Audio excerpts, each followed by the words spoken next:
This looked like a giraffe, but it was a camel, and millions of years ago it moved through the landscapes of North America. Its name was Aepycamelus, meaning high camel, and almost everything about its body seems to ask the same question: why would a camel need to become this tall? During the Miocene, North America was changing. Grasslands stretched across enormous regions, but scattered trees still broke the horizon. And somewhere among them walked an extraordinary camelet with a tiny head, an extremely long neck, and legs built like living stilts. Aepycamelus was not simply a camel made bigger. Its neck bones had become dramatically elongated, giving the animal a giraffe-like silhouette. Its legs were also unusually long, raising its head high above many competitors. But height only matters if you can use it. Fossil teeth provide one of the most important clues. Studies of fossil camel diets show that Aepycamelus belonged among the camelids that browsed on relatively clean plant foods high above the ground. So while other herbivores searched lower vegetation, Aepycamelus may have reached into a different feeding zone, and that could have changed everything. Imagine a dry Miocene landscape. Trees stand far apart, food is scattered. An animal that can reach higher branches has access to leaves that many ground-level feeders cannot easily exploit. Its strange body suddenly begins to make sense. But there was a price for becoming tall. Long limbs are useful for covering ground, yet they also create a difficult engineering problem. Every step must be coordinated carefully. The legs cannot simply swing randomly without risking collisions or wasting energy. And this is where Aepycamelus becomes even more fascinating. Fossil camels show adaptations associated with an unusual walking style called pacing. Instead of moving opposite legs together, the front and rear legs on the same side can move in the same direction. Modern camels still use this gait. For a long-legged animal, that movement could help produce an efficient extended stride while reducing interference between the limbs. But it also creates a distinctive side-to-side rocking motion.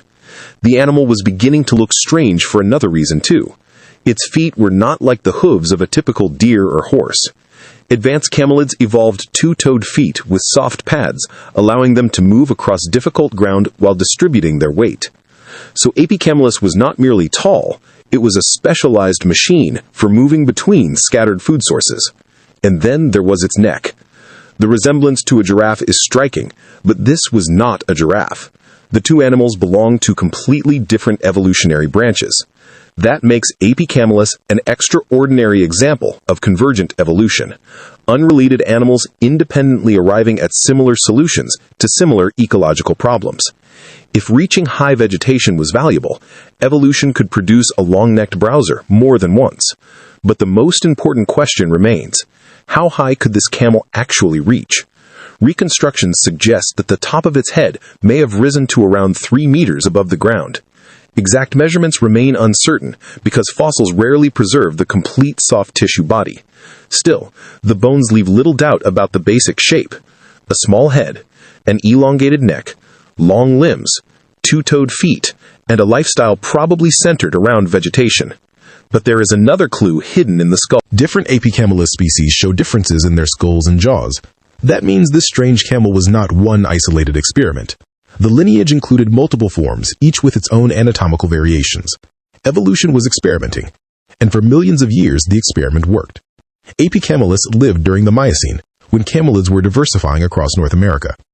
Fossil evidence shows that ancient camelids were far more ecologically varied than the camels most people know today. Some grazed, others browsed, some became highly specialized. Aepycamelus pushed that specialization toward the treetops. But environments never stay the same. Grasslands expand, forests retreat, climate changes, plant communities reorganize, and if an animal becomes highly dependent on a particular feeding strategy, environmental change can turn its greatest advantage into a weakness. We cannot say with certainty that disappearing trees alone caused Aepycamelus to vanish. That remains a hypothesis. But the possibility is haunting. The animal that evolved to reach food above the competition may have become vulnerable when that food became harder to find.